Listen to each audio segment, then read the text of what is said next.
I'm Ed Zimmerman, and I'm really happy that you folks are joining us, and I'm especially happy with the panelists who are joining us for today as well.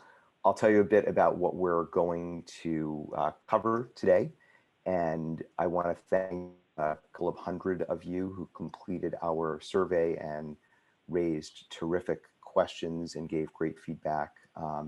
And a couple of you who were funny and spicy, and Mariano has promised to be spicy today, so it's top of mind for me. So this is not just one of our regular Venture Crush events, it's also the kickoff of our VentureCrushFG pods program. VentureCrushFG is something that we've been doing since about 2008, and it is an attempt to create and foster community of founders and investors, and we've done that for years by bringing people together historically in New York about half a dozen times a year. There's no pitch day, there's no demo day, there's no taking equity, there's no charge.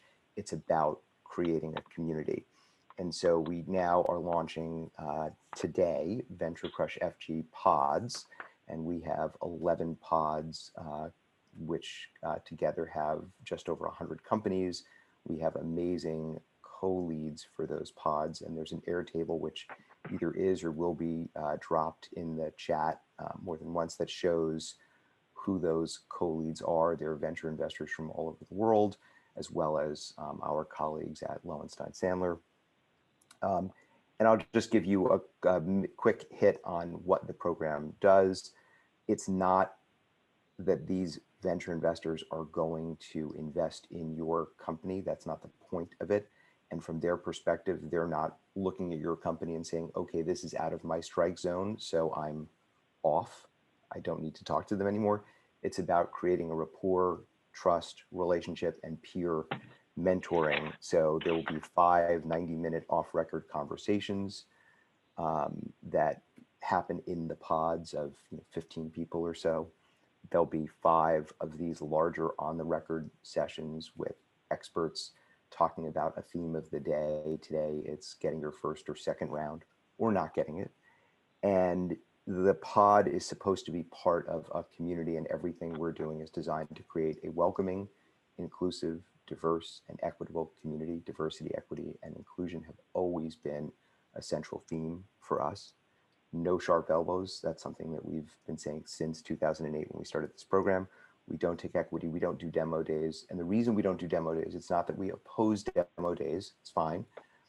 Demo days have the tendency to force the viewers to stack rank the companies.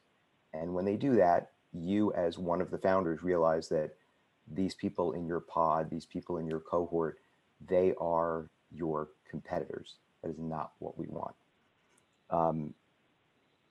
And we're also, for the first time, including an emerging manager pod, which will have predominantly underrepresented emerging managers. And we're doing that for a couple of reasons. One is, I think a number of you know, and I know this is something I've started to talk about a little more publicly, but since 2013, my wife and I have invested in underrepresented emerging managers, particularly in venture, since I don't really understand much of anything else financially. And we do it for a variety of reasons, one of which is we think we're going to make money doing it because of the ability to see the world a little bit differently, and because of the problematic homogeneity that has troubled venture for many years. So we had a number of conversations that led to people wanting to be in an emerging manager pod. And so we're doing that, and we're really excited about that as well. And in the Venture Crush program, there will also be a bunch of intros that get made. Every single one of them really, really has to be double opt-in. It's part of making sure that we're not imposing on people, and making sure that people want to do these, to do these things and be part of this community. So we're really excited about that. Happy to have feedback and questions. Also want to make sure that you folks have an opportunity to show us who you are and where you are. We've been doing these at lunchtime, New York time, because we want to make sure that we are being time friendly to our friends in European time zones, our friends on West Africa time, and to a lesser extent, our friends in California. And I realize we're leaving out big pieces of the world, but we sort of shifted for places we know we have a lot of folks that we're in regular contact with.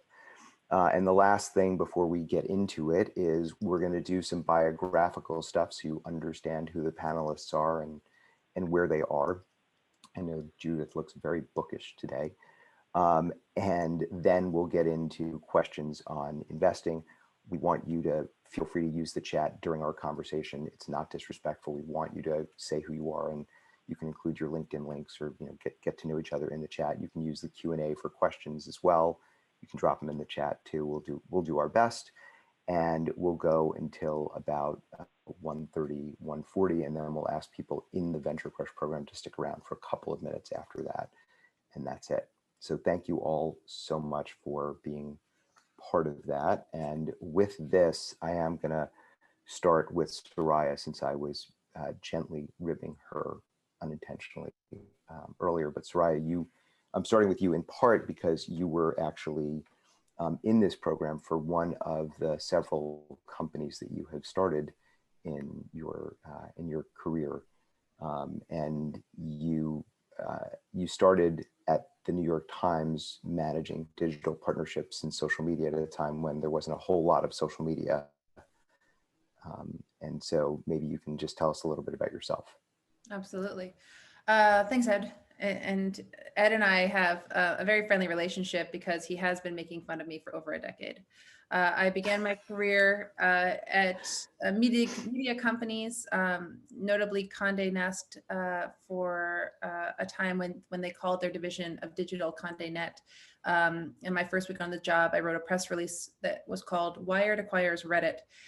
And I was like, what is this thing called Reddit? And I was thrown to work on the Reddit team to help internally communicate and evangelize a social news platforms that was predominantly used by what we called sultans of surf back then.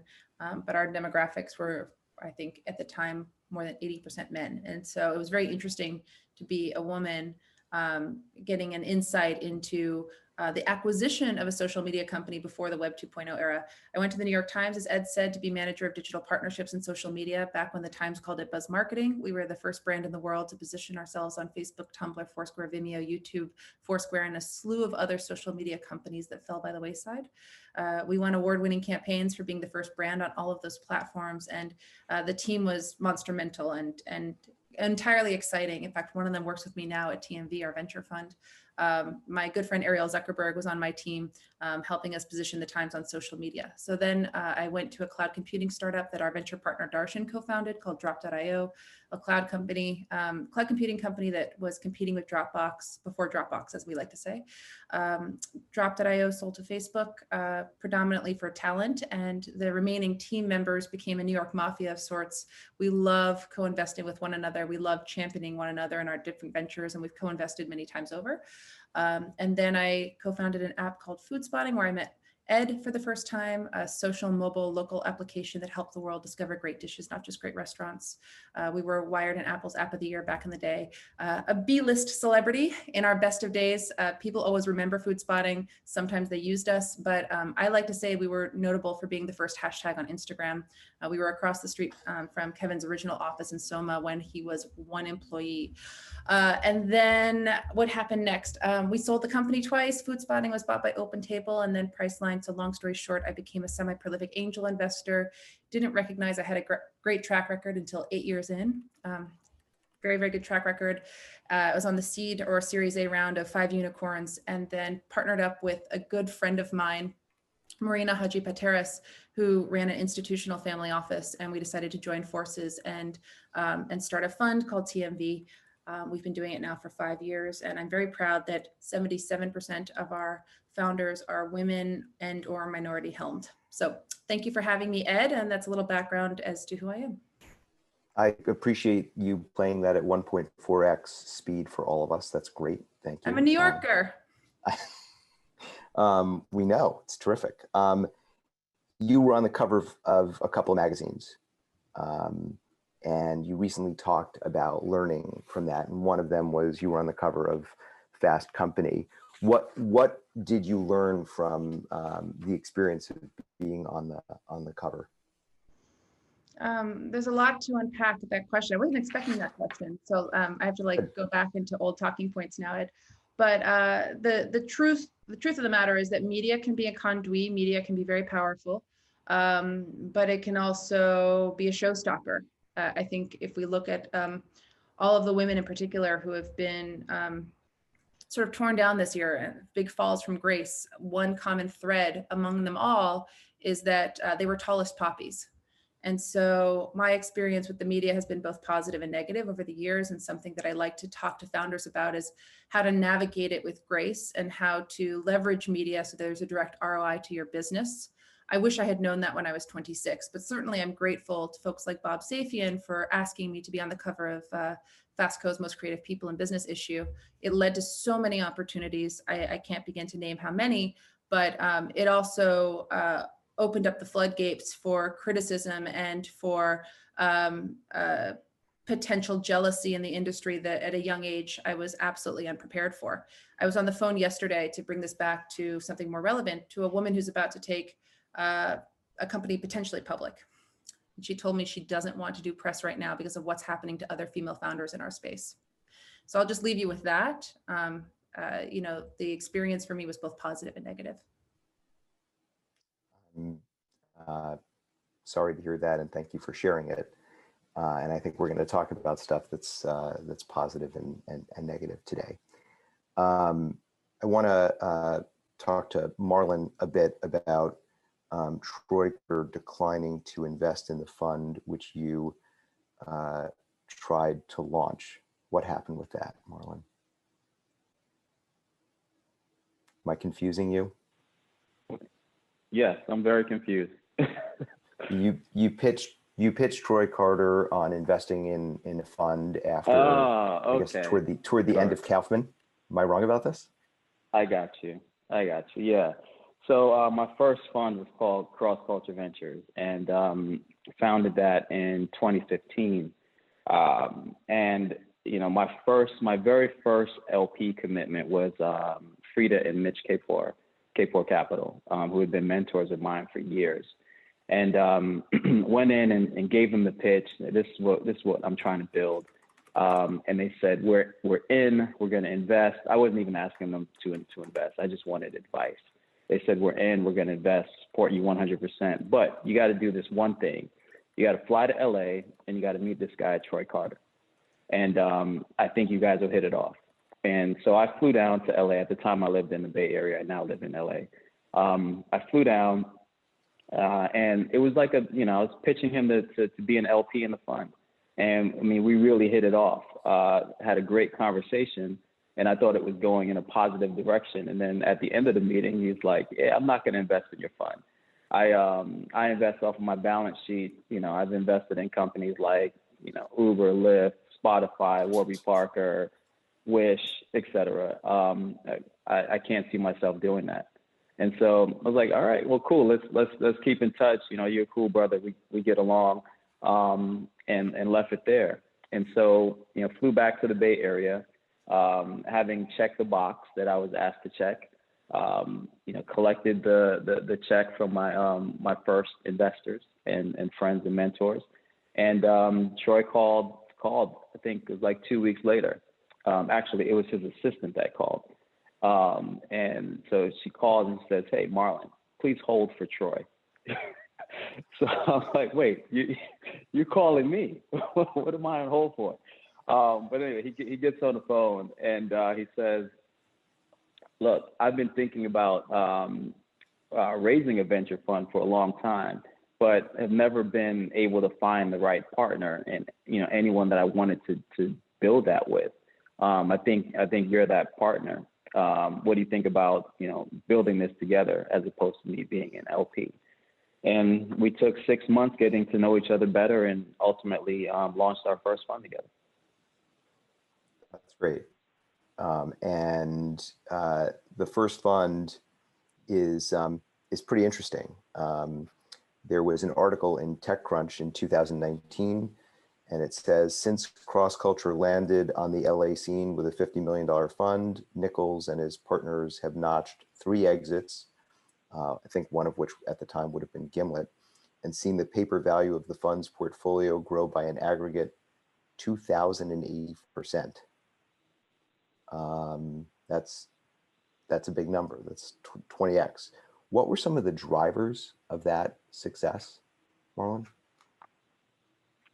By the way, I'm not confirming those numbers. Notice how I didn't ask you to confirm or deny those numbers. Okay, good. Yeah, the fund is definitely a top performing fund for sure. We've had 5 exits since that point in time, and do have a number of portfolio companies that on paper are doing very, very, very well. But I'm sorry, I just wanted to put that out there. What was the question? What were some of the drivers of the success you refused to confirm? I'll talk about 2 of the more recent ones. One's a company called Ready down in New Orleans. Ready is taking a gig economy approach to emergency response for healthcare emergencies or health emergencies. So think of kind of almost a quasi replacement for 911 calls, right? So instead of calling 911 when you think you're having a heart attack, you call the hotline or you use the app that your insurance company provides for you. And an off-duty firefighter, EMT worker, doctor, nurse, who is close by, similar to a driver that you would call for Uber or Lyft, would come by and be the first responder. And showing up, we'll figure out that, no, you're not having a heart attack, you're having an anxiety attack, and you don't actually need to go to the hospital, and you don't have to cost the city, 10 grand for an ambulance to come out and things like that. So Ready is now, we invested at the seed stage. They just wrapped up their Series C, and we're close to 60x in appreciated value on that one. They're operating now in I want to say 20 cities around the country. You're in New York, Ed. They were the I guess the contracted provider for in-home COVID tests for the state, the only one.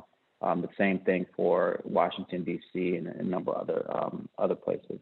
So it's companies like that where we're able to see something kind of unique before the rest of the market was able to see it, and also find it in in a city where there's not a ton of venture investing going on. So we kind of pride ourselves about being able to see around corners and finding unique opportunities that can become multi-billion-dollar companies. And my last question for you before I'll move on to Judith next is, you actually created about, I don't know, several years ago, you spent a month in Miami and you started doing these pop-ups for entrepreneurs in different cities. And then your most recent investment, or at least your most recently announced investment, is in Africa. Is a spread out geography something that you're just comfortable with? I know you grew up living in a bunch of different places on a couple of different continents, working on another continent. Or is the spread out geography a core investment thesis that has you traveling to far-flung places looking for deals? Yeah, so our investment thesis, we coined it cultural investing. And culture is kind of a proxy for behavioral shifts. Basically, what we're saying is that everything in our universe is driven by human behavior, right? So, and the behaviors that we try to focus on are those that we believe are going to become a part of pop culture or social norms. So what we try to do is identify those emerging behaviors or cultural shifts very early, do a lot of research, and figure out which of those have stay power or, again, are going to become pop culture. And then we look for companies that are building solutions and products that fit with where we see the world going. And so that's kind of our underlying theme and our core tenet, the way that we look at every single investment.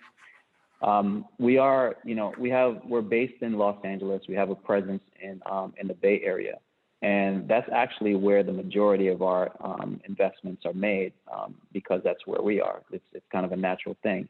But we do definitely believe that, talent is ubiquitous, but access to capital is not. And so we want to go and find the talent where it is, and put whatever firepower or gasoline that we have behind them to really like launch the thing. So yeah, we've Sote is a company you mentioned that is operating right now in Nairobi, Kenya, and soon to be throughout Africa. But it's just a unique opportunity that has the potential to really open up trade for the continent of Africa, and that just feels like a huge problem that needs to be solved, and it felt like a team that could do it, so we backed them.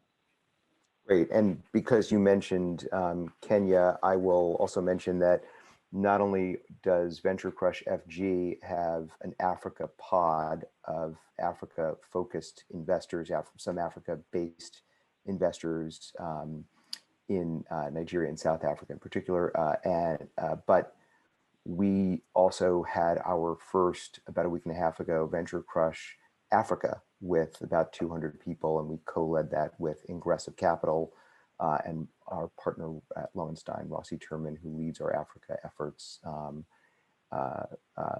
led that, and I was his second in command for it, but I'm very enthusiastic about the opportunity in Africa as well. So maybe we'll get shout out to Maya and what she's building at Ingressive. It's impressive. Maya's the best. Agreed, and proud investor in Ingressive, and yeah, she's awesome. And it's amazing that when you meet people who know her, they generally feel compelled to do a shout out like that. So awesome. Judith, Germany, Munich, England, you're doing deals across the continent. Tell us a little bit about yourself. Happy to. Hi, everyone. My name is Judith. I'm dialing in from the south of Germany currently, near Lake Constance, but I'm actually based in Berlin. We're here for kind of the end of year partner offsite to make sure we go through all of the things that went horribly wrong and all of the things that hopefully went right this year and prepare for the next year. I'm originally from Munich. So even though I am from Munich, I don't like beer, which I can't say out loud in my hometown because it's apparently not a thing there. I then studied in Munich, Paris, New York, and the UK. And then afterwards went to Ireland to join Facebook in their European headquarters. I was managing the Amazon Europe account. So I was at the intersection of two of the biggest tech companies who don't really like each other, which was challenging most of the time. I also started the Facebook VC initiative, which is a platform in Europe to connect startups and launch them into the Facebook ecosystem to make sure they don't get too attached to Google and spend their money elsewhere. And so that was a lot of fun. I got to work with a lot of VCs and then went over to the dark side about 3 years ago and joined an emerging fund, which is called La Familia. People somehow sometimes seem to think we're the mafia. We are not.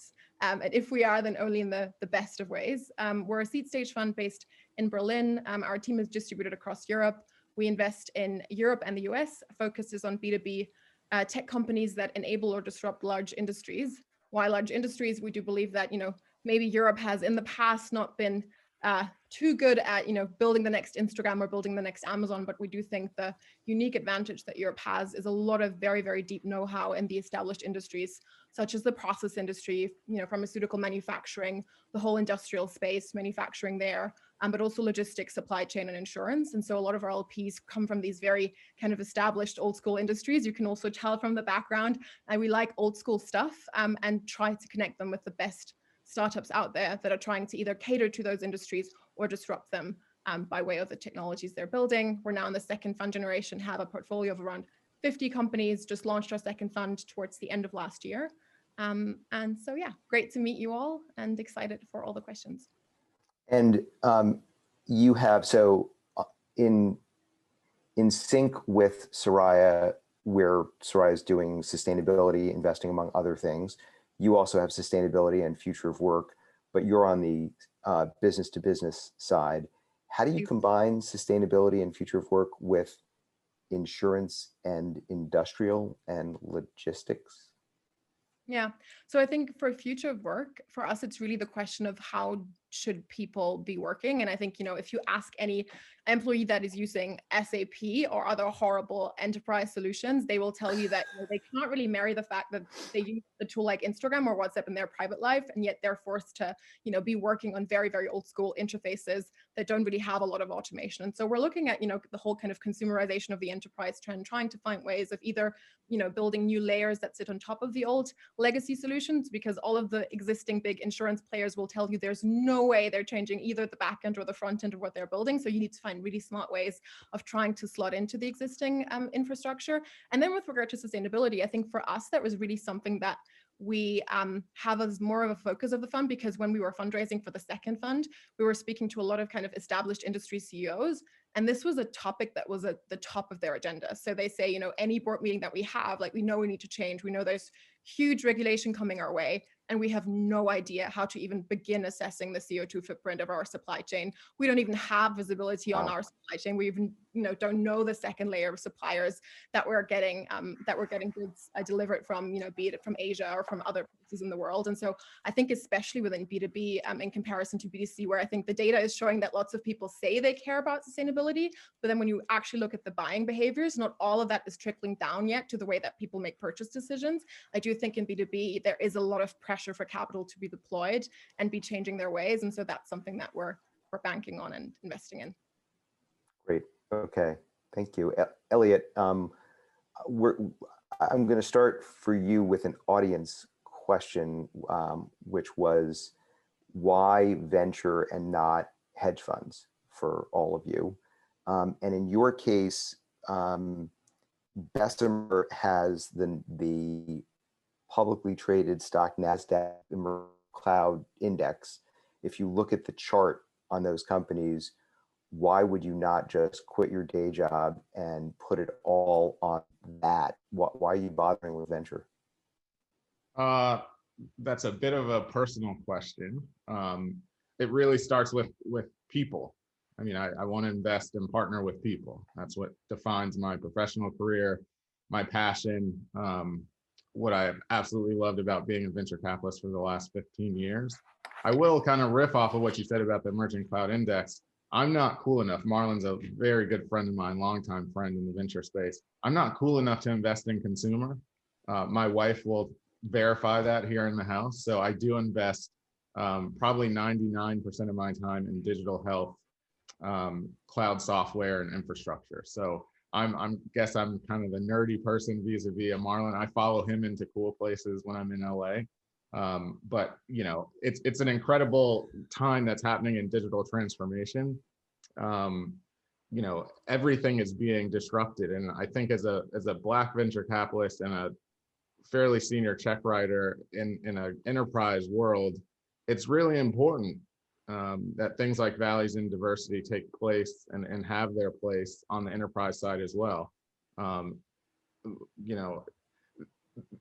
The algorithms, the data science, the machine learning that's happening behind all the front end apps that we see really impact communities, really impact employees, really impact the decisions that are happening. So I guess to make sure I answer your question, the reason why I don't sit behind a bunch of monitors and trade these companies is I have a very privileged position to sit on the boards of them and try to drive and affect change inside of them while growing the business and creating shareholder value. And you focus, even in your bio, you talk about wanting these companies to have some core values and that's really important to you. Can you give an example or two of what you've done in venture to force the issue? I mean, you've been in venture for a long time. Yeah, I certainly can. And for the audience, this is not a canned question. I didn't know this is coming, but I only keep maybe 3 things saved on my desktop. It's the first investment I made that went public. The investment thesis is still the same one I use. The other is a vote of a deal that was the lowest voted deal in one of the funds where I was an investor, and appears to be still TBD, probably a 1% performing company. It's just a reminder about my own conviction. And then something I'll go, perhaps a little bit rogue, because I don't want to talk about myself or introduce myself, but this is the only other thing I keep on my desktop. And I share this with every founder, every board, every management team that I invest in. It gets operationalized into a bit of a contract of sorts, where I sign it with management teams. They know exactly where my values stand. But the real takeaway is this is not about me. What I would share with all the entrepreneurs here is spend some time thinking about what your own value science and frameworks are. Because as you go through kind of the maturation process as a founder, as a leader in your firm, your industry, as your company grows, you're going to be faced with hundreds, an unlimited amount of key decisions that are going to happen, small ones, big ones, medium-sized ones. And if you have a values framework and you have something that you and your company and leadership team are more to, it makes the decisions much easier. I guarantee you it'll save you a bunch of time. These are mine after 15 years of doing this and a bunch of investments. I've looked back to figure out which values really matter the most, and I'll just highlight 3 and then shut up. What I really hate are front runner investors. People who are, there for the blog post when they wire the money and you announce, then shit gets kind of weird for a couple quarters. You can't find them. They don't fly for board meetings. They don't dial in. And then when you figure it out, they're the first people on Twitter, when you raise the next round or you land a big client, to tell you how great things were. One comment on my values on diversity and inclusion. It's not just like a trendy marketing ploy. It's actually superior business practice. So I just want to highlight that one. And then I just have a very zero tolerance policy on disrespect and discrimination. If I see it at the board level, management team level, how you're treating your customers, your investors, I just call it out and we handle it. That's not something that's found in legal docs. It's just something that I try to put forth in every investment. Every CEO I work with has seen this. We talk about it at length and we sign a contract around it. So again, it's one of the 3 things I keep on my desktop, and I really care about values. Wow. Yeah, that was not canned, but I'm really glad that I asked. And I'd ask you if I could, if we could share that publicly. But I want you to know I did a screen grab and shared it publicly while you were talking. I share it on Twitter quite a bit. Yeah. It evolves over time. So yeah. But we're going to ask if we can get a copy and send to folks after. That was great. And I do think it's important to call stuff out as well. And I will just share one thing I learned from my mom. My mom was a sort of very entry level employee at a very large prestigious law firm. And one day she pushed the library cart around. So there used to be this thing called the library, and there used to be this thing called books, and lawyers used to use them. And they would have to go on a cart from office to office. And she was told that she was no longer to push the library cart around because one of the senior partners had complained. And thank God that my mom had the presence of mind and courage to tell this to her adolescent son, complained that the fat, old, ugly woman who was pushing the cart around was too unattractive for the halls of the law firm, and that they should find someone younger and more attractive to do that, thereby giving me a life lesson and some values.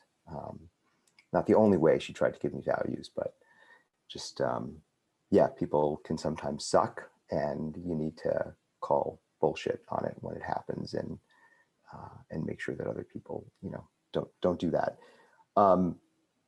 You also co-author Bessemer's 10 Laws of Cloud Computing, and the first of which I will inartfully summarize as winner take most. Yeah. And so when you folks come in early on cloud or enterprise, are you really thinking that this is going to be one of the top 2 or 3 companies in the market? Otherwise, why bother? Yeah, that's typically the philosophy or the framework by which we make investments. And of course, there's a 4 to 10 year run to achieving that. But if you look back over the last 20 years in the enterprise software space, you know, every category leader typically takes somewhere between 56 and 64% of the market. If you think about Zoom, I think was the case study we highlighted in this year's State of the Cloud. You know, everyone kind of knows the story at this point of Eric and where he came from and why he left where he was to start Zoom. But across every major industry vertical and category, the category leader takes about 60% of market share. So when we talk to founders, I think, you know, again, it's not about me, a session like this or any of us on the panel, it's about the founders.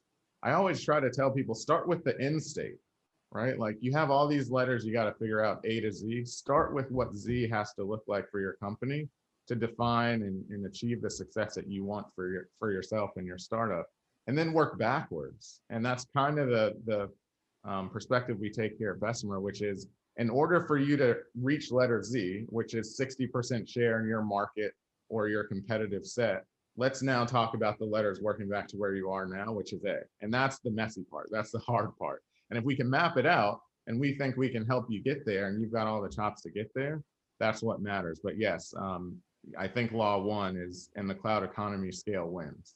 And the underlying takeaway there is that, you know, the company that scales will take about 60 to 65% of market share. Right. We will come back for more when we're talking about companies that win. I'm going to go to Mariano, and then we'll do a shorter, more inclusive round of conversation. Mariano, are you going to be one of the top 3 companies? Are you already one of the top 3 companies, or do you hate what Elliot just said?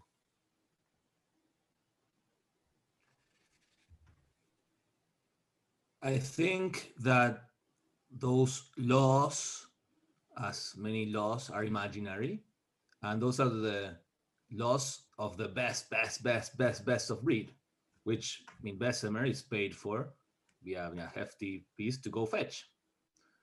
There's many companies out there, more than the ones that Bessemer gets to see or invest, that have been successful, very successful, maybe in different terms, maybe not Benioff size, that should exist, can exist, and serve a lot of customers and out there that need those services, right? So success is very hard to measure, and it's very personal also, right? And I think that the laws that Bessemer put together have helped us a lot in pursuing greatness. I mean, all of the indexes, the grit framework that they put together and so forth have been amazing for us to help us understand where we are in that spectrum versus like the amazing and maybe aspiring to be. And they've also, in some ways, hurt us in the past. Because in 2017, we were not growing 3x, 3x, 2x, 2x, 2x, because we're too early in the market, right? And we had to do a founder-led recapitalization. Unfortunately, we lost a lot of people's money. And today we are successful, right? Like, but only because it was a moment in time, right? So I would recommend that be careful with benchmarks. Every person, every company is different. And the loss of VC and the loss of the most successful are not the only loss, because law is imaginary. And we agree to law, right, as in society and civilization. But business has a lot of ways around. I mean, and success can come in multiple forms and shapes and sizes. Hello, everybody. Good Friday. Woo! I have some thoughts on that, Ed. Jump in and then we'll come back to Mariano. But we probably ought to give Elliot a chance to defend-ish. But but you go first. Well, I have great respect for the Titans of Sand Hill and everything that you mentioned earlier, Elliot, regarding values. I also did a screenshot like many of the people in the chat. To Mariano's point, my team, we're five partners, 6 exits between us. And on paper, that looks really great. but every exit was so different. One business partner helped take a 200-year-old company public, and their stock was topsy-turvy before it reached $1 billion market cap. One partner never raised a penny of venture and sold his ed tech company during a season when everyone said ed tech was horrible and never going to be venture backable. He sold it for 60 million to Chegg. So he and his partner did okay, I think, by most people's standards, and eschewed venture the whole time. And then some of us have had success with venture backable businesses. And so where I really agree with what Mariano said is that it's tempting when founders come to a portal like this to learn from VCs and to get a playbook. But there really isn't a playbook. There are some examples of playbooks. Venture Hacks Bible helped me with my first round of financing way back in the day. But only you know how unique your business is and the kind of capital you need, if at all, to make it a success. So I just want to echo what Mariano just said and say that it resonated with me very viscerally. Mm-hmm. And I don't think that Elliot needs to defend anything, right? Like, I mean, what they do is like they look for the best that are evidently the best, and they do a regression analysis of what the best did to accomplish that. I'm just like saying that if you want to be the best and it's a huge market and so forth, pay attention to what they put together, because it's reality, right, for those folks. But not of companies are in the same path, same timing. And maybe that's also another way to judge also if you also need to quit, right? Like there's, depending on what you aspire to. So I don't think that the situation is that. I think like it's not the only truth. That's my point. Okay.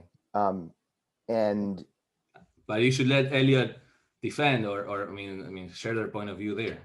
I'll introduce myself in a second. Yeah, Sure. let's do that. I'm happy to give a. And I'm not sure defend is the right word, but go ahead, add perspective.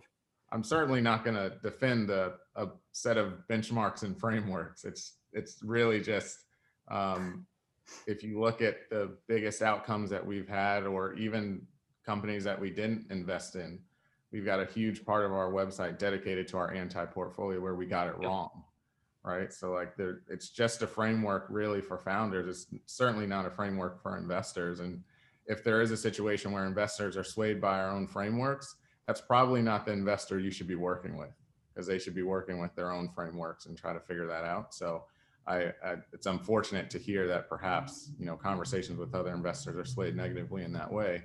I think I would just revert back to kind of my A to Z framework. I do this with founders all the time. Your Z doesn't have to be 65% market share in a space. You can define success the way that you need to.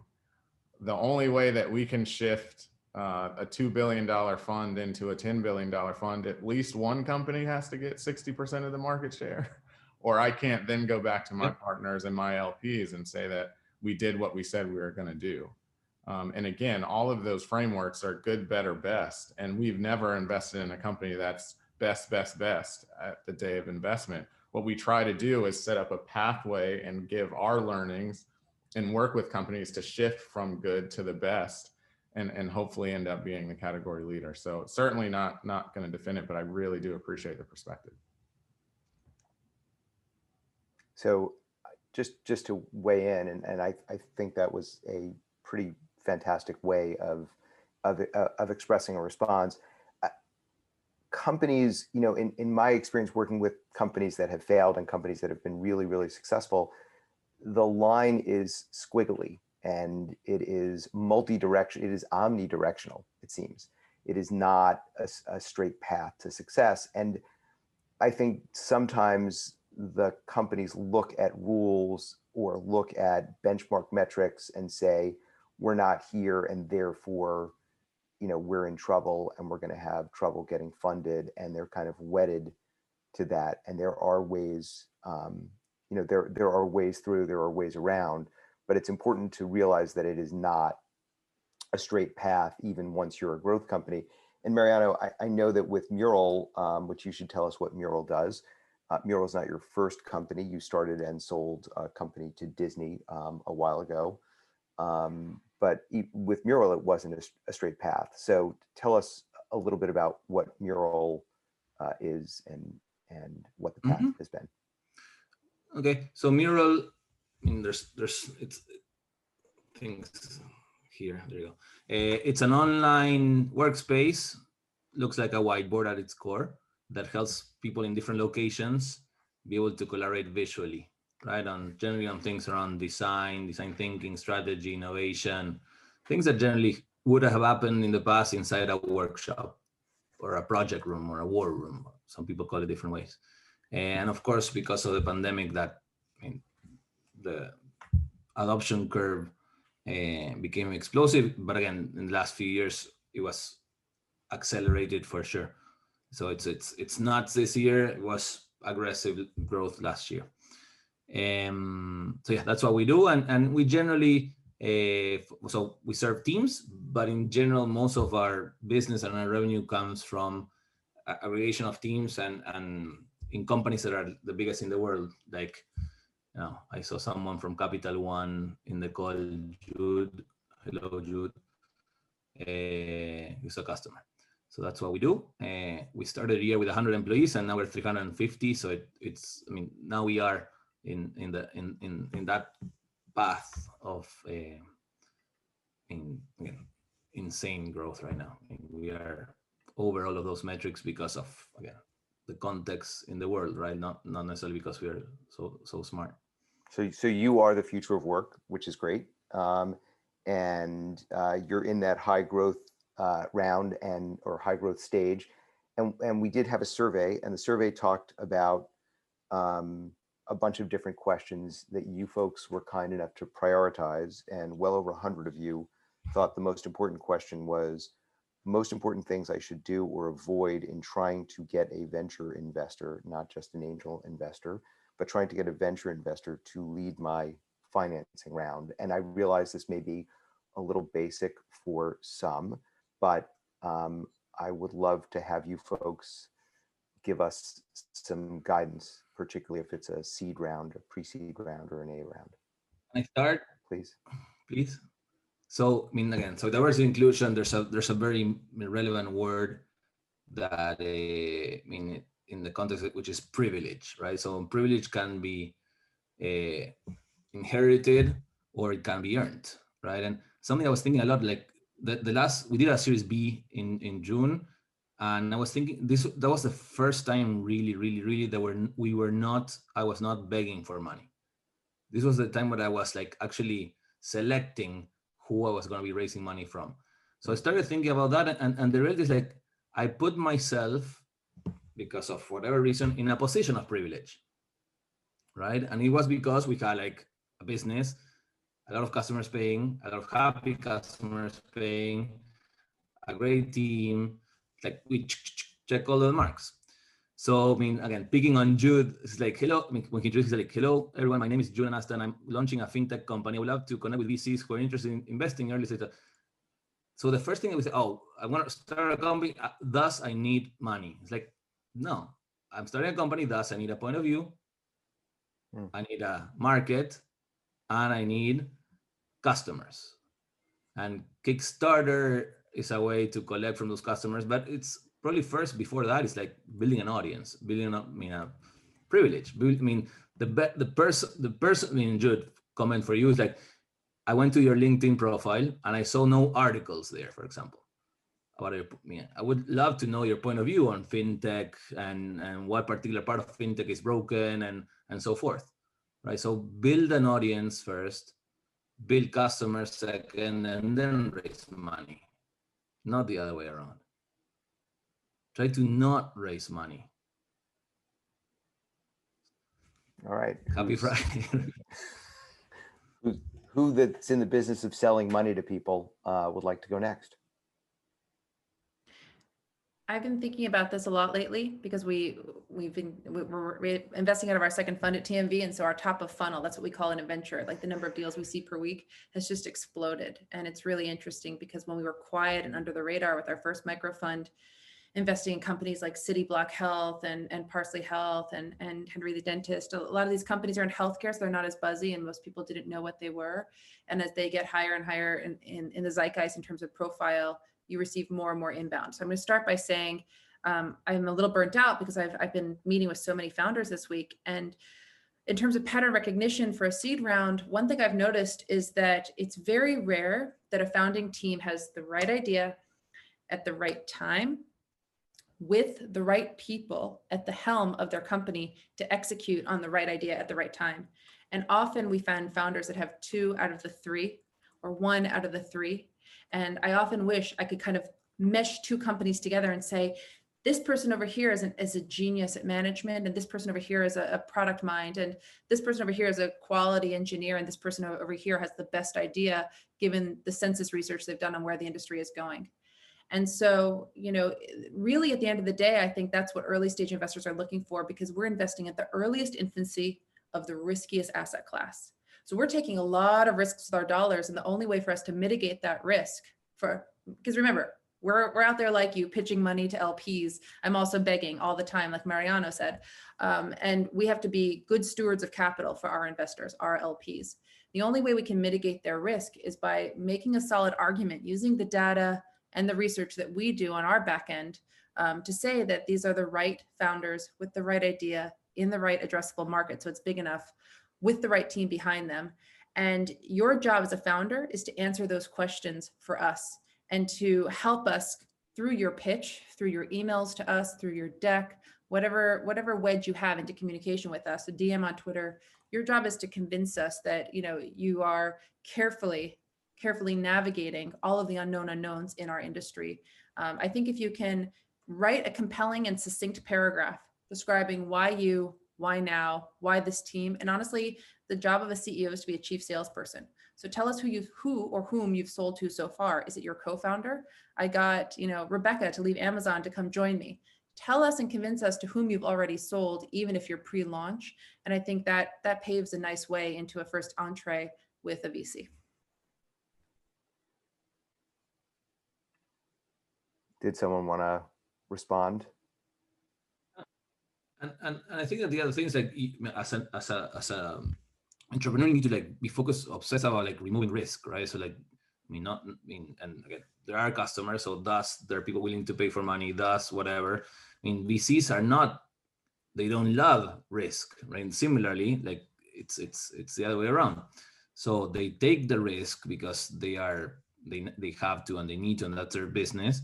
But it's not that like, the more risk, the better. It's like the more certain, the better, right? Mm. So in a way, yeah. How do you work with someone that wants to make the investment ability to like put together a model to have like customer stories, and also like, Elliot mentioned that not all of the investments that they do are best, like in all of the things. Like also like bubbling up, saying, hey, this is still the thing that we're growing and we're doing great, even though we have this thing that is broken here.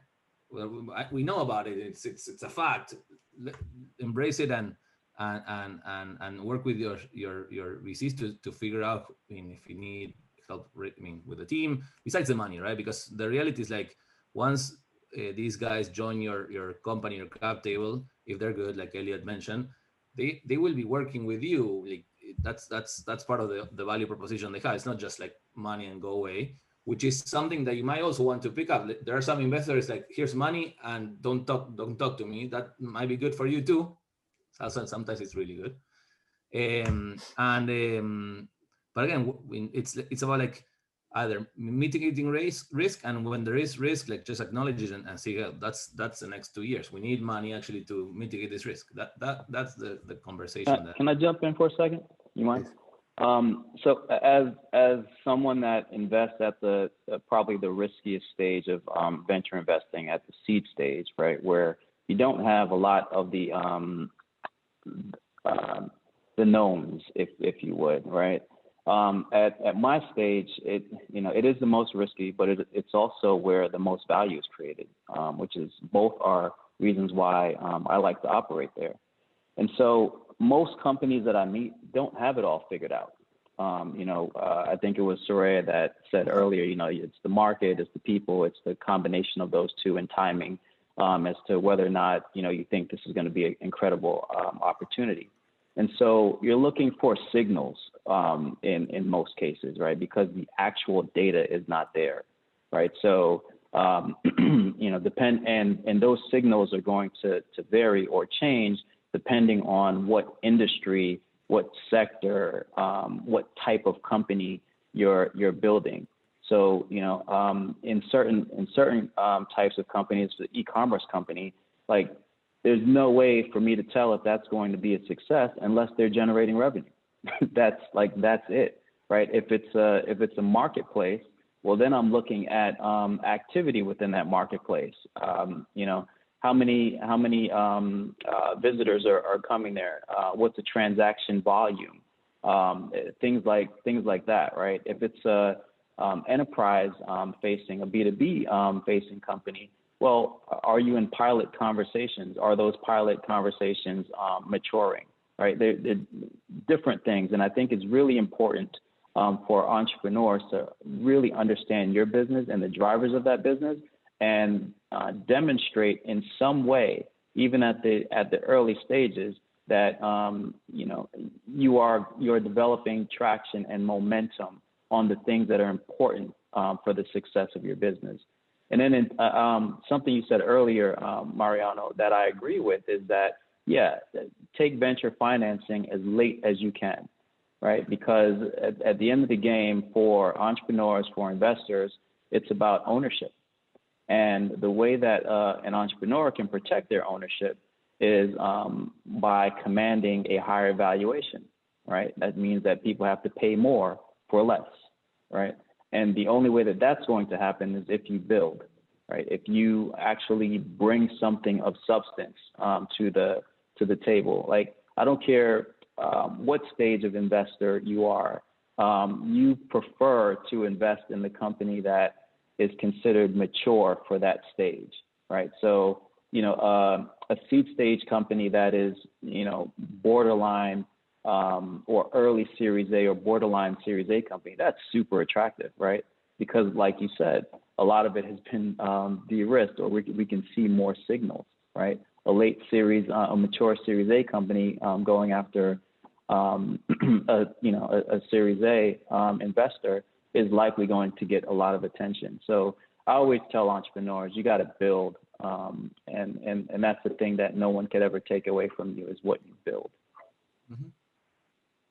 Yeah, I think I would echo that. I think especially in Europe, we see founders having maybe a bias for overanalyzing and trying to have a perfect process. You're trying to find every single factor of things that could go wrong. And I think it's super important to know that venture in itself, like that's not a goal. Like, the goal is building a company. And I actually think there's a ton that we can learn from kind of the more established entrepreneurs, or a lot of our LPs, who've built businesses sometimes, in kind of, the early, kind of 20th century. And, it's been companies that, have been around for a long time. Like, they don't understand the kind of overall concept of venture. They're like, what? A business that isn't profitable? And like, why should I be talking to investors when I can actually be talking to customers? And so I think, kind of going back to what being an entrepreneur is all about, and really kind of having a bias for doing rather than analyzing, I think is something that I particularly see in comparison of, founders in Europe and founders in the US. And it's, at the end of the day, really about the kind of business value that you can drive. And it's not about the perfect pitch deck and all the perfect analysis and the perfect, kind of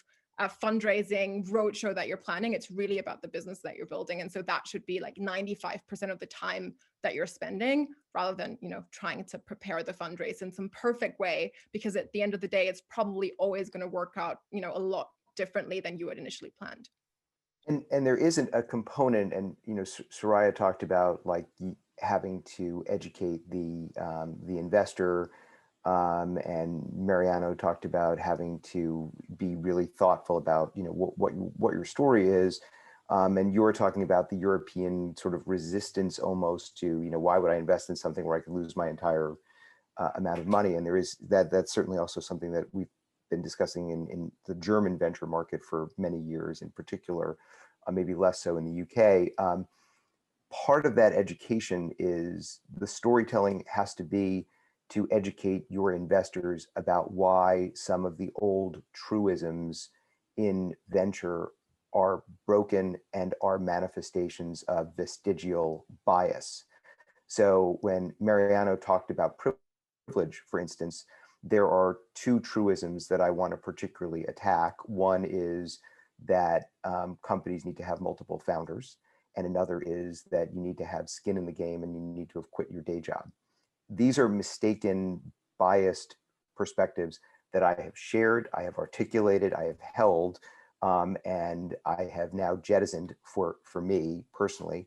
And I think founders need to educate investors on things like why those things shouldn't matter. And so I'm going to share now, I just put this in, from the Black Women Talk Tech report, which explains that 91% of surveyed Black women tech founders have other jobs. That makes sense given the lack of funding to support Black women tech founders in venture. And that 70% of Black women tech founders are, in fact, solo founders. And using the data as part of your storytelling is valuable because it helps show the bias without just saying you're biased. It's, you know, here's some data and this is why I've been working on this as my side project.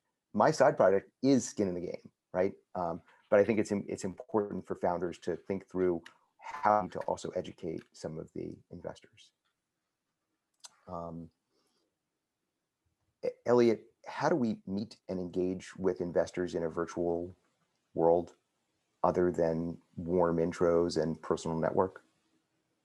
Yeah, that's a tough one. I would argue that there's very limited avenues outside of network and introductions, because right now where my background is my living room, my wife is working in our guest bedroom, and this is our network right here in San Francisco in my living room. You know, I think for most of us that at least, you know, come from different communities or look like I do, I've never been really warm introed anywhere to the majority of the venture capital industry. So like I've just kind of either hustled through it into networks that I don't know or really don't belong in, quote unquote, or just really leaned into my own networks with cats like Marlon and the folks that we really care about. During this call, the amount of texts I've gotten from friends of mine and friends of Marlon's ribbing us as we go through this and make mistakes, that's my warm network. But anytime if Kai Bond texts me during this session, and hopefully he'll text me after, about anything he needs, I'm going to try to find a way to make it happen for him. Look, 2020 has been trash, man. Like this has been a terrible year. Everyone's been trying to figure it out. But I think we're all going to look back on 2020 and say, oh shit, I actually created a lot of value for my business, for myself, for my own interpersonal thinking. The one area that perhaps it doesn't grow as much in terms of its breadth might be network. But the question that I would be asking myself is, am I deepening my existing relationships? The one big difference here is I'm on Zoom, I think like most of us, like 12, 13 hours a day.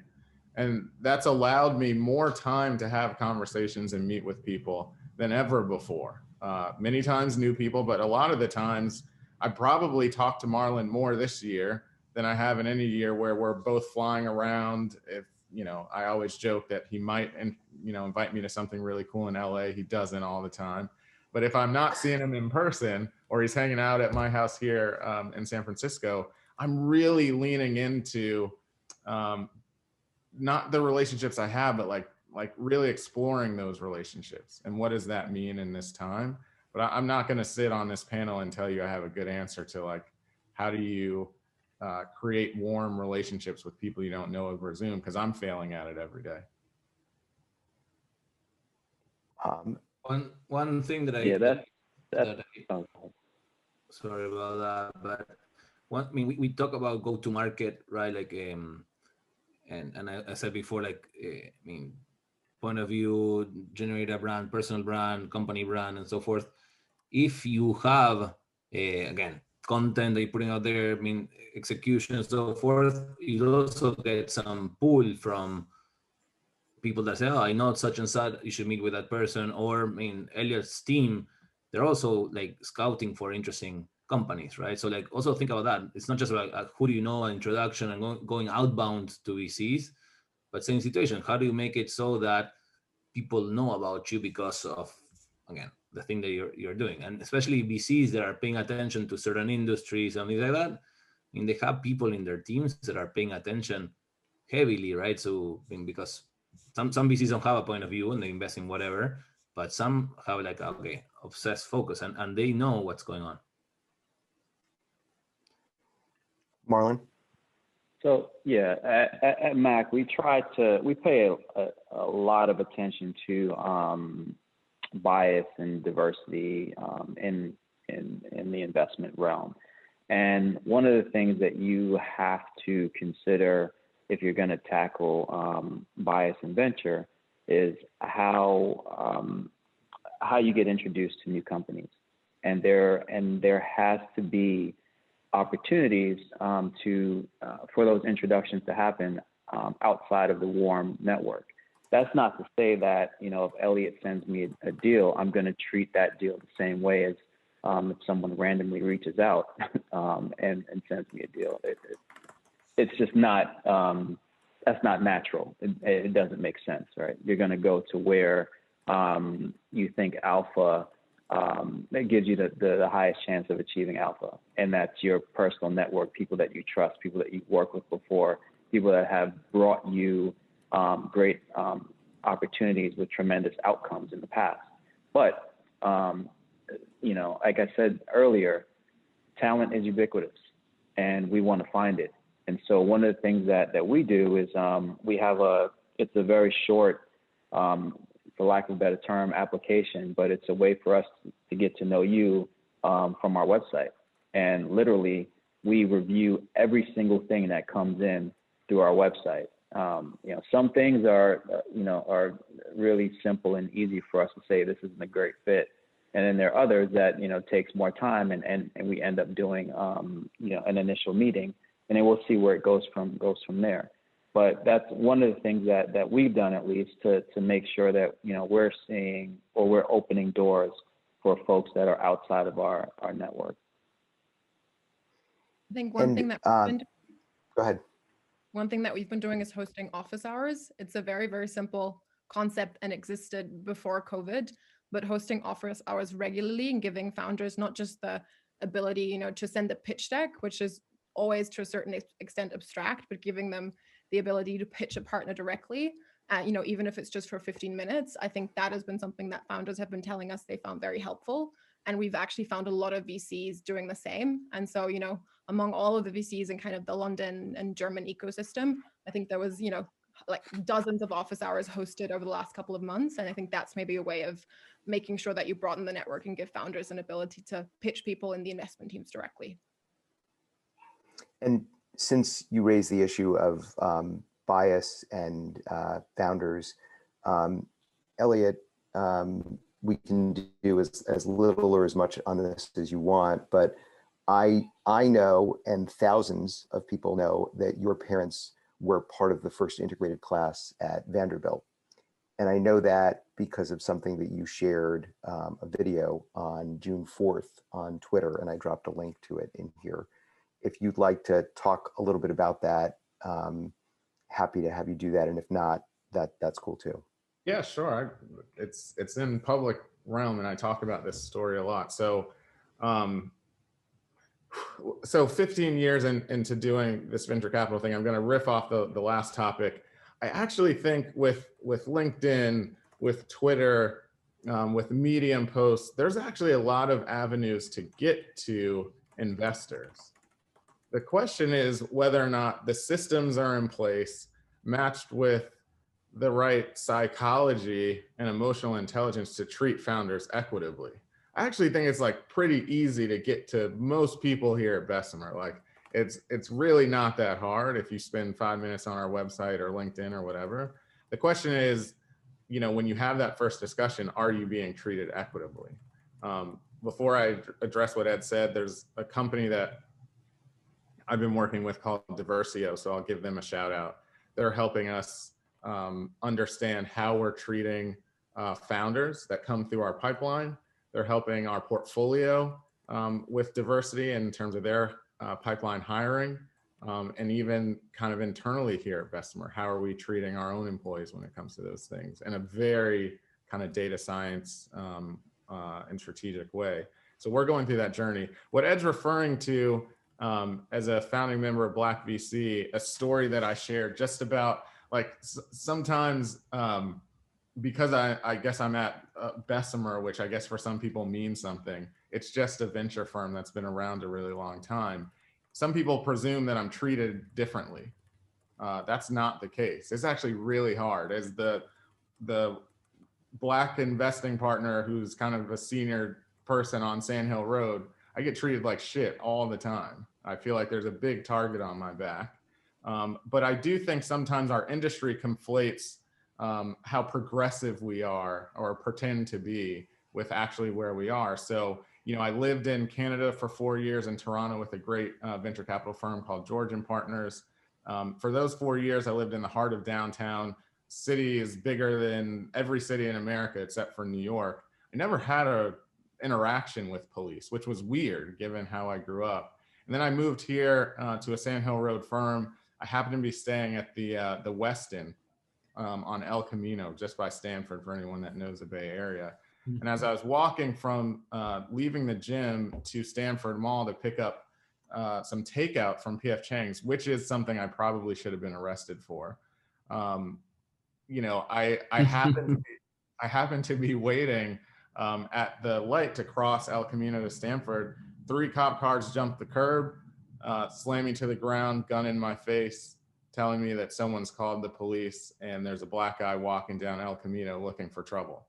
Now, the only real takeaway, I think what was misunderstood about the story, because I couldn't share the whole video, is that's like not a unique experience for me. That's the 3rd time where, you know, the first time I was at Columbia Business School where one of my neighbors in my building called the police and said I was stealing my own Mercedes when I was leaving the valet. I didn't know who she was screaming at. I realized it was me, and 3 blocks later, pinned against the hood of my car, gun to the back of my head.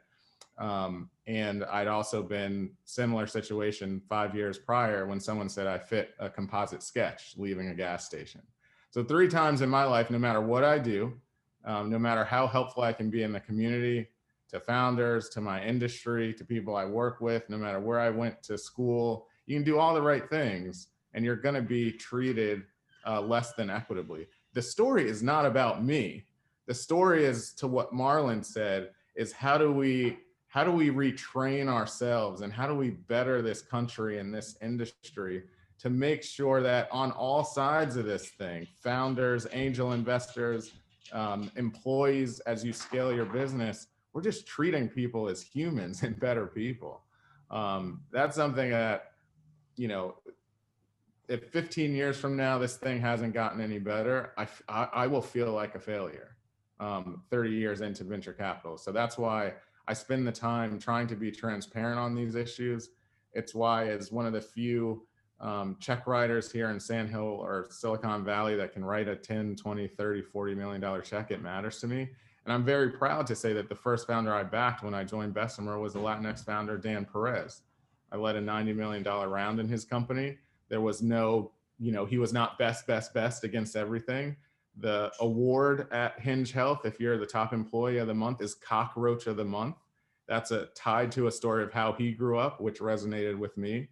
And a lot of my venture peers were turned off by things like that. But that's who he is.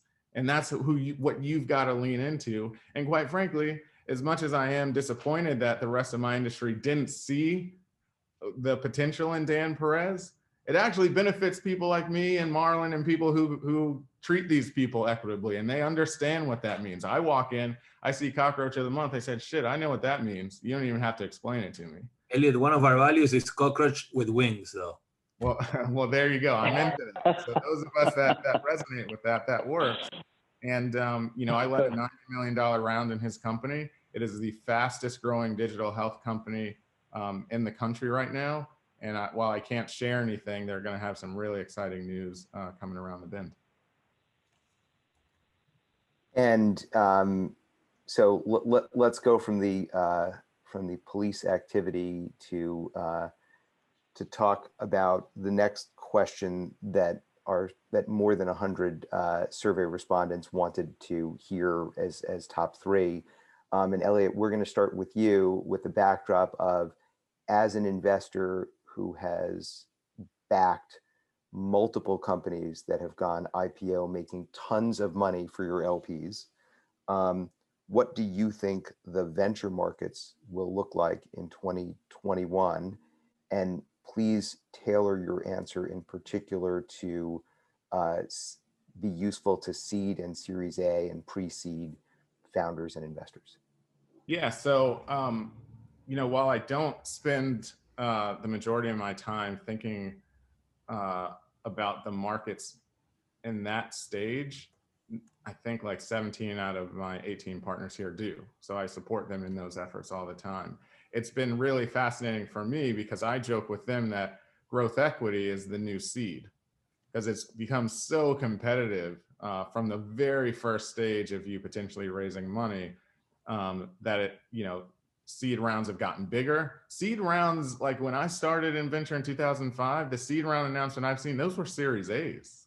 Like a $5 million, $10 million seed round, I'm like blown away by it every time I see it, because I'm not sure what you're seeding with $10 million. It must be a really like well thought out idea. I think there will be a return a little bit to more sanity around price and size. There's some stories that are coming out, Topic Calendly, I think is like the story of the year in venture for me. I mean, to achieve damn near $70 million of recurring ARR scale off of 2.5 million of capital raised, and I think 2 million of it was debt. Like that's the story. Like all this other stuff of like valuations and markets and IPOs, like all that is cool, but like that's the story. If I'm a founder, particularly at that early stage, I would be one to spend more time to understand how that happened, and how do you turn leverage on 5 or 10 million of raised capital into a multi-billion-dollar business. And that's where I spend my time, even as a growth investor, thinking through. So while I don't have like a perfect answer for your question, particularly at seed and A, because I don't spend as much time there, I just think there are more and more stories coming of wildly scrappy, wildly efficient founders who I might never get to speak to because they don't need a Series C. And I think that wave is coming. So maybe not next year, but I think 2 or 3 years from now, there'll be new playbooks written around how do you leverage 2, 5, 10 million, maybe $20 million, into multi-billion-dollar things. The last thing I'll say, and then I'll shut up. When I think about what Dave and Song have done with Squire, their ability to scale that business and now add on things like debt to even like not even just to finance the core business, but to expand the portfolio. Like that takes some real fucking balls, excuse my French. But like those cats just grinded, man. I remember sitting on a panel with Dave in like 2017 and he just grinded out. It's not worth going into like their personal stuff. Everyone can see those stories, but I think those are going to be the new playbooks that will really impact 21 and beyond. And there are also sub stories there, like Simeon, who's raising a fund called Noemis, who backed Squire in the earliest round, and 645 Ventures, yep, who backed Squire, and a lot of the Bay Area missed these kinds of companies. And when you look at Calendly and you look at geographies like the Southeast, which has been defunded, not just underfunded, but defunded, and I'll proudly display my Vote Warnock shirt, Georgia. Nice. And you've got funds like Zane Capital and Shyla, who's I know here today, and Jules Fund Collab in Atlanta, which I think is going to do amazing things. And these are people that we need to also get in front of all these folks. And Good Growth Capital, I know, is on this call as well. So those regions that have been underfunded and overlooked, those are also really important places.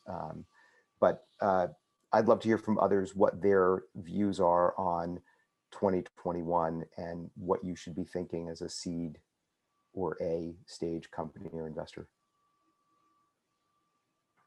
I would simply say that for many decades, Silicon Valley has not had a monopoly on talent. It has had a monopoly on capital. And the good news for many of you is that there's never been a worse time to be in my shoes, to be a seed manager, because I think there are currently 3,000 seed funds in market raising capital, but they're successfully getting these funds done. And so these funds are niche and verticalized, or they are large and they are generalized. The capital is there. So as hard as it is, right, because we're all here to learn about how to raise venture, I would really encourage you to go on a listening tour and to use at least 50% of your bandwidth that you would have dedicated otherwise to reaching out to investors cold on LinkedIn or what have you. And instead go on a listening tour to successful founders in your space and ask them one simple question. What do you wish you had known when you were in my shoes that you now know today? That question opens up the floodgates for a wealth of information. And before you know it, and this is the age-old secret of raising capital, when you ask for advice, you get money. And when you ask for money, you get advice. When you go to founders asking for that question, what you will invariably get as a result are mentors, advocates, evangelists, and many of them will introduce you to their VCs. But don't allow anyone to introduce you to a VC, please, until they've put at least $1 into your company.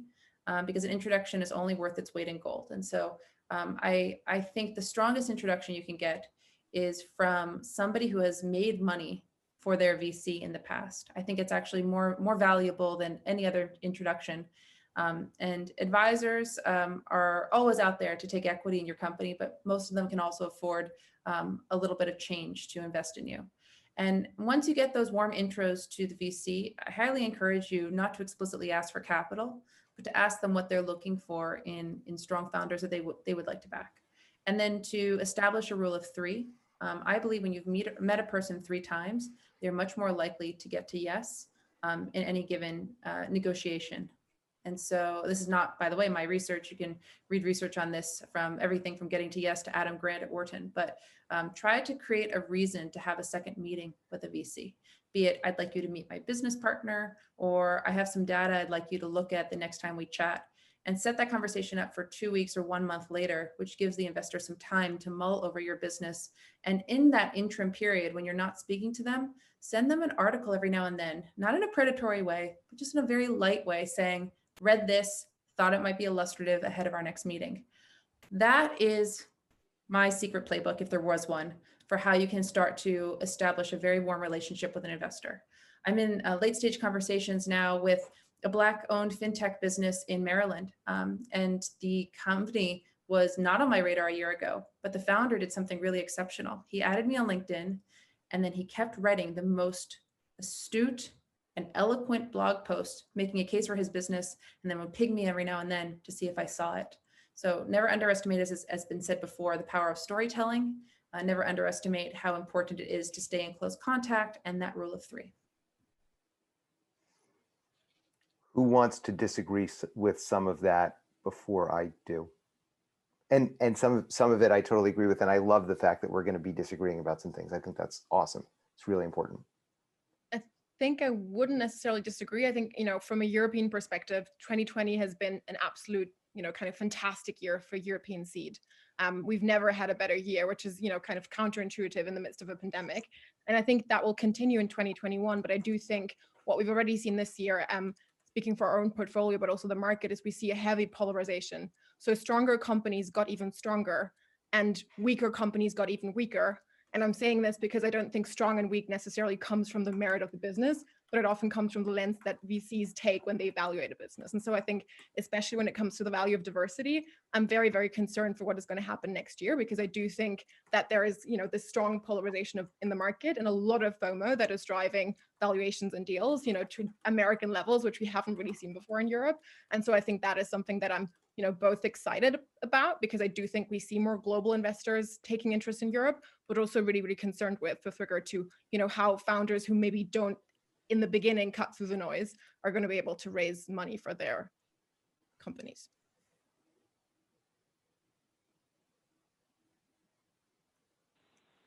I can go next. I think a lot of that was accurate. When we started, I think it was March 2020 when COVID hit, and everyone thought the world was going to fall apart. In some cases it has, but in terms of venture, the venture and entrepreneurship world was going to fall apart.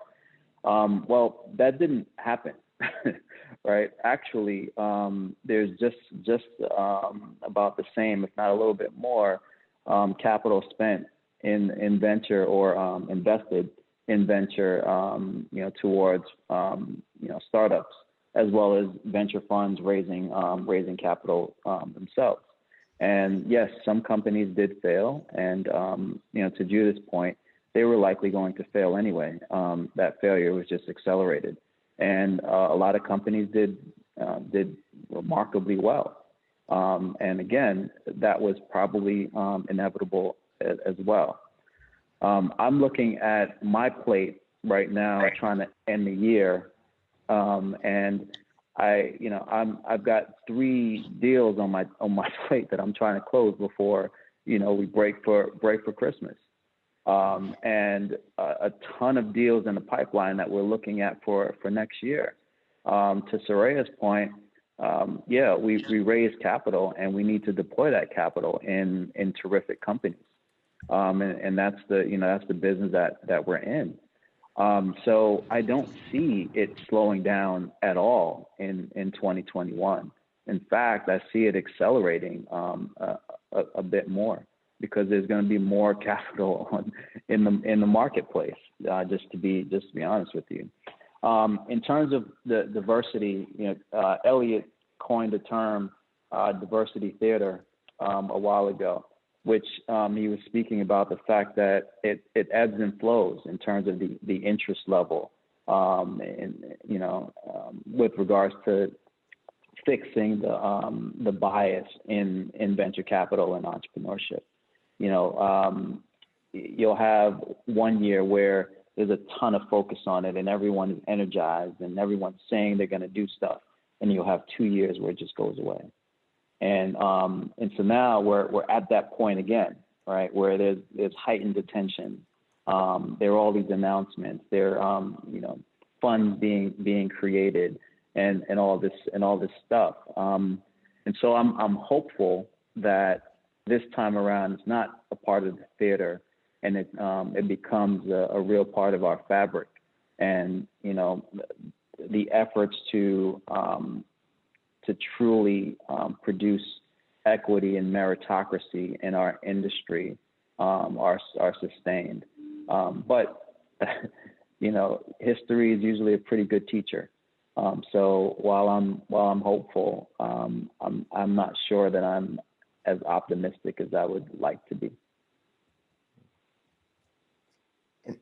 And I don't want to lose the thread on that, and on the many data points that should tell us that optimism is premature. I want to go back to one thing with Soraya, because, and let me also just be clear, not only do I have tremendous fondness and respect for Soraya, I'm an investor in Fund 1 and can't wait to be an investor in Fund 2 as soon as Soraya lets me invest in Fund 2. Say no. I'm sorry? I'm giving you heat. You're telling me that I'm on probation for Fund 2? I'm okay with that. I'll earn my way in. Because I'm not going to give up, because I'm a true believer in you. It was the comment of, don't let someone make an intro until they've put $1 into your company, because there's some friction, there's some transaction costs around being an investor in, or taking equity in, or taking something that's convertible into equity, and that'll be our last question, in someone's company. And it's okay to help with intros when you're not an investor, when you don't have the cash to be an investor, but because the capital you do have is some social capital. And obviously there's a whole thing about warm intros, but I wouldn't want people to feel like the intros were cash related, or you had to be a stakeholder in that way. There are plenty of people where I feel like a stakeholder in their success prior to my having written a check, or regardless of the fact that I can't or won't or didn't write a check. So that's the only point on which I will respectfully disagree with my dear friend Soraya, and I hope she doesn't kick me out of Fund 2 for that. No, but you're the exception that proves the rule. I think it for me it's less about whether or not you wrote the check. It's more about the relationship that you have with the person you're making the introduction to, right? So my advice to founders would be to, before you take an introduction from someone, like truly understand the nature of the relationship that they have with the person you're trying to reach, right? Is it someone that they truly respect? Do they have a real relationship with them? Et cetera, because all of that matters. And the one other thing too, that was said that I'm probably on the other side of the fence on is, if you're raising money, like I want to know you're raising money. Like this is, while I enjoy this, yes, and this is, career number 3 for me over a 20-year profession span. It's my passion, it's my work, and I'm trying to deliver outcome, and I am super busy, like super busy. Like, Elliot mentioned a few times, we're close friends, and oftentimes we're texting each other at like 1 a.m. because I'm sitting in front of my computer and he's sitting in front of his, and he's one of the few people that I know is doing the same thing. So we can have a quick, 10-minute break and catch up. Like that's what my days look like. I'm gonna build relationships with the founders that we invest with. I don't have the capacity to build relationships with everyone that I meet or come across. So if you're raising money, tell me you're raising money. And if you're not right now and you're looking to build a relationship, hit me up when you're ready to start raising money, and we'll start building a relationship then. I just want to say one 30-second comment on the idea of warm intros. I don't know if my brother Dell is on this call. I always get nervous when I talk about warm intros and he's around, but I just think I have a different definition of warm intros and why I think it's a problem. Applying a temperature to an introduction, I think, is stupid. I don't think it's actually the problem with introductions in venture capital or the startup to venture capital world. It really goes down to networks, right? Like with my partner team here at Bessemer, I tell them all the time, okay, so if 42% of check writing venture capitalists went to 2 schools, it's even higher here at Bessemer. What is the ROI on our next hire on the investment staff coming from those 2 schools? Because if we don't have fucking Harvard and Stanford covered from a network perspective, then you guys are not doing your job. Because like we have enough of you guys from those networks. So I start with that to say, if the person that you're introing or getting introduced to comes from a network, and you'll be able to tell from their Twitter, their LinkedIn, their reputation. I'm assuming you do some due diligence before you spend your own time, which is the one thing that we all struggle to find more of. Before you speak to that person, it doesn't matter if you turn the temperature up to 140 or 2 degrees. You're not going to get the ROI there. Like, do the work to figure out whether it's worth your time. I can write the nicest intro introducing a founder to someone, and I know they're not going to invest. Like, I just know it. I can look at the pattern recognition, their network, where they come from, what they value. This is not the introduction. I tell founders, particularly African-American founders that I work with all the time, I'm not going to waste your time or mine writing this warm, quote unquote, intro to someone that I know is going to waste your time. It's not worth it. So like, one thing as venture capitalists that we have to do is stop bullshitting these founders. When they say, oh, I want to talk to such and such because they're really well known and they've got a great track record. They don't have a track record investing in you. Like, let's just keep it 100 and stop wasting everyone's time. So again, I can write the hottest email in the world, but it's going to waste my time and yours. Well, since Carla is here, a very valued member of Transact Global, which is a group of 97 women emerging fund managers that I founded 3 years ago because we had a golf course of our own to trade deals and share secrets. Maybe I could ask her to weigh in on how we share deals and create a virtual community that's inclusive, because that's something I think we could all do more of, especially during COVID. Shayla and I have never met in person. We've only ever communicated on WhatsApp. And yet I feel like she'd be one of the first people I'd reach out to if I found a compelling deal in her space. So with your permission, Ed. Oh, I was going to say he had to Go for it. Sure. So Transact, I felt like when I first joined that I was starting kindergarten all over again, because an amazing group of women who, nobody holds back on whatever they're sharing, right? And so I not only have I learned a tremendous amount by being with Soraya and these amazing women VCs, but I've saw some of everything come through, including, we've gone off WhatsApp and had these sort of great meetings with leaders in the industry space, like Jasmine Richards, who I've met many times, but having to have this special conversation that was designed just for us. And so, yeah, I mean, it's a great opportunity for women VCs to be able to see women who've been before us. And, I feel like I'm coming behind Soraya right now, but they welcome me just like I was a part of the family. So, there are great opportunities like this and this COVID moment where, to Soraya's point, I don't know if I would have even met her. Our paths just hadn't crossed in the 2 years that I've been working on this. And so really happy for groups like Transact and how they've sort of elevated us all in this sort of WhatsApp group. So really proud of that.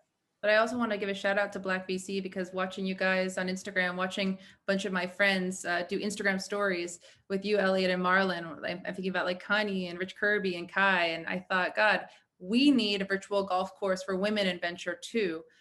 It's not to say that we all need to have our own tribes, not by any means, but there are ways to convene among people who are likely to have shared experiences with you, who want to see you succeed, because the world is not set up for all of us to succeed. And I can tell you that, the privilege that exists in venture is hyperbolic.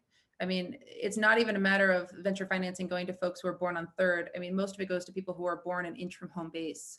So we have to do everything we can as underrepresented fund managers or founders from non-obvious geographies to create our own virtual golf courses. And I actually think COVID is an accelerant to create and foster community that could allow all of us to win, whether your goal is to raise capital or your goal is simply to learn from one another, which is, I think, the point I was originally trying to make. Like, it's not always just about venture financing. Sometimes, the journey is the destination.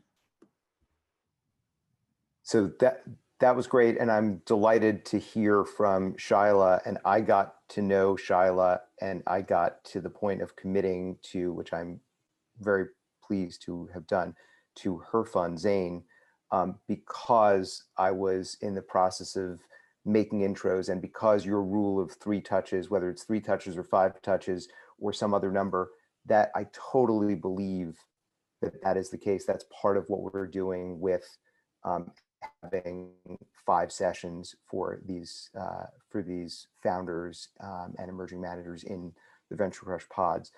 So I'd love for people to try to do 30-second answers on this last question, which is not susceptible to 30-second answers. Can we tell founders that safes are problematic? And then we're going to end, and the people in the program will switch to a different room. Anyone want to say safes are problematic, or do you all love safes? I had a founder last week whose business is doing amazing and I wanted to invest. And he said, Judith, because you're also a friend, I'll tell you not to invest, because I've stacked up so many safes that after everything converts into equity, it's just going to be a complete nightmare. And I don't want you to be caught up in the mess of that. And so that came from a founder whose business is fantastic and I want to invest in. And he recommended against it because of the safes that he had raised during very difficult times. Yeah, I think safes, as a vehicle, it's not a bad thing. But like with every tool, it's how you use it and what you use it for. And unfortunately, the issue that I've seen a lot of times at the seed stage is that, founders do stack these safes, which is, in and of itself, not necessarily a bad thing. But where you get into trouble is you don't understand what it means for you in terms of true dilution. So I would just say use them, but every now and again, if you don't have the capacity or the know-how, consult counsel and truly understand what this looks like at conversion, what it means to your ownership.